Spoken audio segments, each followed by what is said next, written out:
오늘은 우리 교회가 안수 집사 5분과 권사 10분을 선출을 합니다. 그런데 성경에도 보면 교회에 직분자들을 세울 때는 그냥 세워서는 안 되고 반드시 이런 과정을 통해서 세워야 된다고 말씀을 하고 있습니다. 오늘 읽은 10절 말씀에 보면은 이런 말씀이 나옵니다. 10절 보면은 이에 이 사람들을 먼저 시험하여 보고 그 후에 책망할 것이 없으면 집사의 직분을 맡게 할 것이요. 그러니까 이미 성경에서 교회의 중직자들과 직분자들을 세울 때에 그냥 세워서는 안 되고 먼저 시험하여 보고 그 다음에 책망할 것이 없으면 세워야 된다, 이렇게 말씀했습니다. 일반 사회에서도 우리나라 같으면 청문회라는 것이 있습니다. 국회 장관이나 고위공직자를 선출할 때에 먼저 국회에서 청문회를 엽니다. 장관 후보자로 나온 이 사람이 과연 장관으로서의 능력이 되는지, 인품이 되는지, 크게 흠은 없는지, 그런 청문회 과정을 통하고 난 다음에 대통령이 임명을 하죠. 마찬가지입니다. 우리가 교회에 중요한 중직자를 세울 때는 아무나 세우면 안 되고 성경에서 말하는 그 자격을 참고로 해서 세워야 하는 것입니다. 그러면 성경에는 교회 중직자가 되기 위해서 어떤 자격을 갖춰야 되는가? 거기는 두 가지를 말하고 있습니다. 신앙적인 면과 생활적인 면을 말하고 있습니다. 사랑하는 성도 여러분, 오늘 우리가 이 본문의 말씀을 통해서 이미 중직자가 된 분들은 다시 한 번 더 나의 모습을 되돌아보는 시간을 가지면 되겠고, 그리고 우리가 중직자가 아니어도 이미 우리들은 교회에서 직분을 받은 자들입니다. 서리 집사, 그리고 사랑방 순장, 교사, 찬양대원, 또 계자치 전도대, 안내, 차량 봉사, 여러 가지 직분을 받은 자들입니다. 그래서 우리가 직분을 받은 자로서 다시 한 번 더 성경에서 말하고 있는 직분자는 어떤 사람이 되어야 되는가 하는 것에 대해서 말씀드릴 때 우리 모두가 주님 앞에서 신실한 직분자들이 되시기를 주님의 이름으로 축원드립니다. 첫째는 직분자는 어떤 자격을 갖춰야 하는가? 말에 책임을 지는 사람이어야 된다. 8절에 그런 말씀이 나옵니다. 이와 같이 집사들도 정중하고 일구이언을 하지 아니한다 그랬습니다. 이게 여기서 일구이언을 하지 않는다는 것은 내가 한 말에 대해서는 책임을 진다, 그런 뜻입니다. 중직자가 되면 임직식 할 때 손을 들고 서약을 합니다. 그리고 우리 교회에서는 모든 직분자들이 매년 1월 첫 주가 되면 역시 손을 들고 직분자 서약을 하게 됩니다. 그때 우리는 말로서 하나님 앞에서, 성도들 앞에서, 교회 앞에서 내가 이렇게 이런 직분자가 되겠습니다 하고 말로 서약을 합니다. 이것은 내가 책임을 진다는 그런 뜻입니다. 내가 중직자가 되면 어떤 일이 있어도 받은 직분을 끝까지 하겠다는 그 말에 대한 책임을 져야 합니다. 내가 우리 교회에서 직분을 받았으니까 내가 끝까지 건강에 허락하는 한 내가 우리 교회를 위해서 섬기겠다는 그런 말에 대한 책임을 져야 한다는 겁니다. 우리가 이런 중직자가 되어야 되고 또 우리가 이런 사람을 직분자로 세워야 하는 것입니다. 설교를 준비하면서 생각나는 분이 계셨습니다. 돌아가신 박성욱 장로님, 김영녀 권사님입니다. 여러분들이 아시는 대로 생전에 경남 산청에서 매주일 예배드리러 부산까지 왔습니다. 시외버스를 타고 오셨으니까 11시 예배에 참석을 하시려면 최소한 새벽 6시는 일어나서 준비를 해서 집을 나서야 11시 이전에 교회에 도착할 수가 있었습니다. 아니 산청에도 교회가 많은데 그 장로님 사시는 집 부근에도 교회가 많이 있는데 왜 굳이 이 멀리 부산까지 오셔가지고 예배를 드리는가? 아마 합리적인 생각을 가지고 계신 분이나 혹은 인간적인 생각을 가진 사람의 눈에는 아마 이해가 안 될 겁니다. 그 시간 낭비하고 피곤하고 힘든데, 아니 지상의 모든 교회는 다 주님의 교회인데 그 가까이서 예배 드리면 되지, 그 굳이 멀리 부산까지 오셔서 예배를 꼭 드려야 하는가? 보통의 마음으로는 이런 생각이 들 겁니다.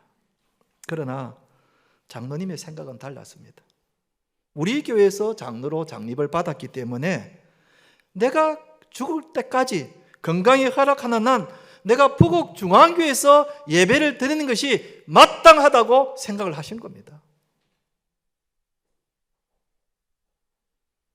그 서약한 대로, 장로 임직식에 서약한 대로 그렇게 끝까지 책임을 지신 겁니다. 내가 부곡중앙교회 장로인데 주일 예배를 다른 교회에서 드리는 것이 아니라 우리 교회에 와서 예배를 드리는 것이 마땅하다고 생각합니다. 박성옥 장로님뿐만 아니라 돌아가신 서영석 장로님도 그랬고 최은조 장로님도 다 그렇게 신앙생활을 하시다가 돌아가셨습니다. 지금도 우리에게 은퇴하신 우리 장로님들 그렇게 하고 계십니다. 집이 멀리 있는데도 그 가까이에도 교회가 있고 조금만 가면 교회 가서 예배 드릴 수 있는데도 불구하고 그 차를 몰고 멀리까지 교회까지 와가지고 주일 예배를 드리는 겁니다. 왜요? 내가 부곡중앙교회에서 장로로 중직자로 임직을 받았기 때문에 내가 건강이 허락하는 한 부곡중앙교회와 함께 한다는 겁니다.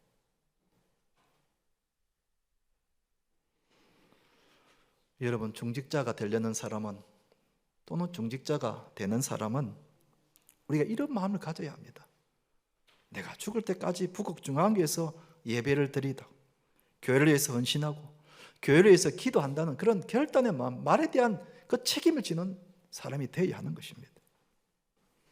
우리가 이런 직분자가 되어야 하고 또 우리는 이런 사람들을 우리 교회의 중직자로 세워야 하는 것입니다.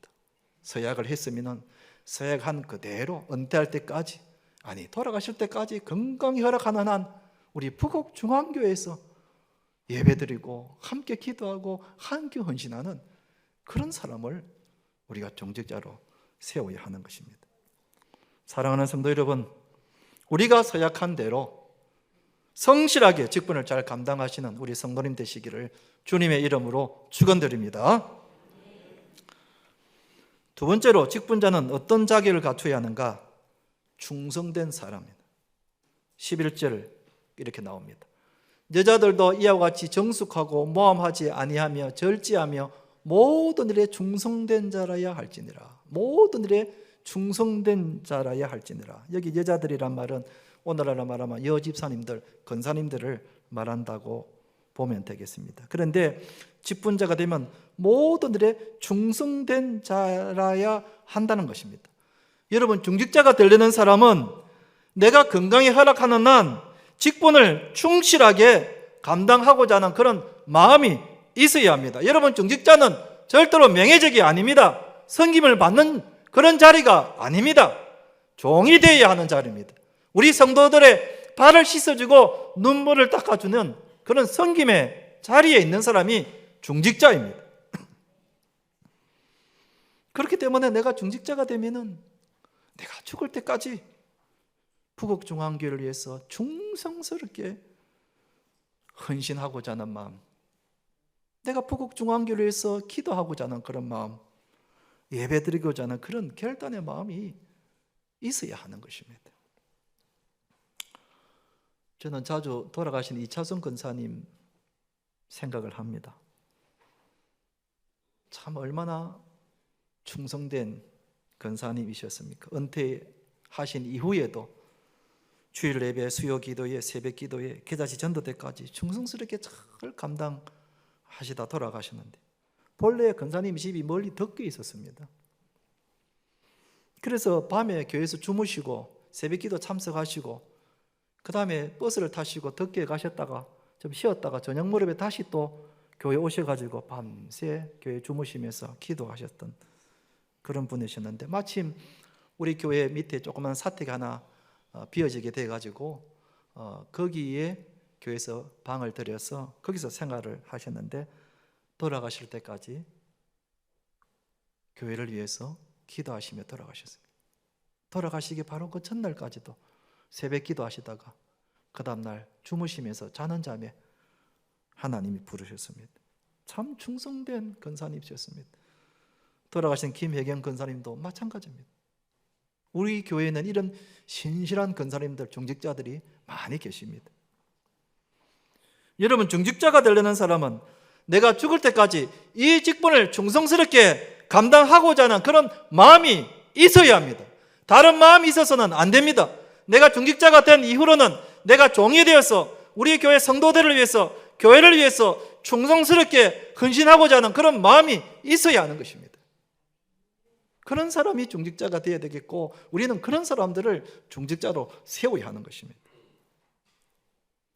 충성을 다해야 하는 것입니다. 한번 따라합시다. 충성을 다합시다. 마지막 세 번째로 교회 직분을 잘 감당하면은 어떻게 되는가? 상을 받는다 그랬습니다. 성경에는 교회 직분을 잘 감당하는 자에게 상을 주신다고 약속하셨습니다. 13절을 같이 한번 읽어보도록 하겠습니다. 시작. 집사의 직분을 잘한 자들은 아름다운 지위와 그리스도 예수 안에 있는 믿음의 큰 담력을 얻느니라. 저기 아름다운 지위, 직분을 잘한 자에게 하나님께서 아름다운 지위를 주신다. 저기 아름다운 지위라는 것은 교회 안에 무슨 계급이 있다는 그런 뜻이 아니라 나중에 천국 갔을 때에 아름다운 지위를 얻게 된다는 그런 뜻입니다. 여러분, 우리가 천국에 가면은 내가 앉게 될 자리가 다 있습니다. 당연히 제일 중앙에는 우리 예수님 앉아 계시고, 그 다음 그 옆에는 누가 앉게 되겠죠. 예수님 가까이에 앉은 사람일수록 더 영광스러운 자리 아니겠습니까? 내가 앉기는 앉았는데 예수님 얼굴도 안 보일 정도로 가마닥하다면 얼마나 마음이 서운하겠습니까? 그래도 내가 예수님 가까이에 앉아서 예수님과 늘 대화 나누고 그런 소망을 우리가 가져야 되지 않겠습니까? 그래서 예수님의 제자 중 야고보와 요한의 어머니가 자기 두 아들을 예수님의 좌우편에 앉혀달라고 부탁을 할 정도였습니다. 그랬을 때에 예수님이 이런 말씀을 하셨습니다. 마가복음 10장 43절 44절. 자, 저 말씀은 우리 다 함께 읽어보겠습니다. 시작. 누구든지 크고자 하는 자는 너희를 섬기는 자가 되고, 너희 중에 누구든지 어뜸이 되고자 하는 자는 모든 사람의 종이 되어야 하리라 그랬습니다. 하나님께 상을 받고자 하는 자는 이 땅에 살면서 섬기는 자가 되어야 된다. 종이 되어야 한다는 겁니다. 이게 바로 우리 직분자가 해야 할 일 아니겠습니까? 우리가 받은 직분을 잘 감당하여 잘 섬기면 하나님께서 우리 모두에게 상을 주신다는 것입니다. 아멘. 그러므로 우리가 천국의 상을 바라보고 받은 직분에 충성스럽게 잘 감당하도록 하십시다. 중직자뿐만 아니라 사랑방 순장, 교사, 찬양대원, 계자시 전도대, 세가족부, 경로대학, 차량봉사부, 안내부 모든 부서가 다 마찬가지입니다. 우리가 받은 직분에 잘 충성스럽게 감당하면 주님이 기억하시고 우리에게 상을 내려주신다고 말씀하셨습니다. 이제 말씀을 맺겠습니다.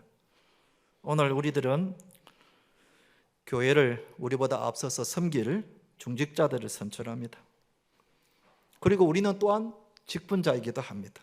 성경이 우리에게 주신 말씀대로 말에 성실을 다하고 책임을 다하고 충성스럽게 잘 감당하여 장차 하나님께 큰 상을 받는 우리 온 성도님 되시기를 주님의 이름으로 축원드립니다.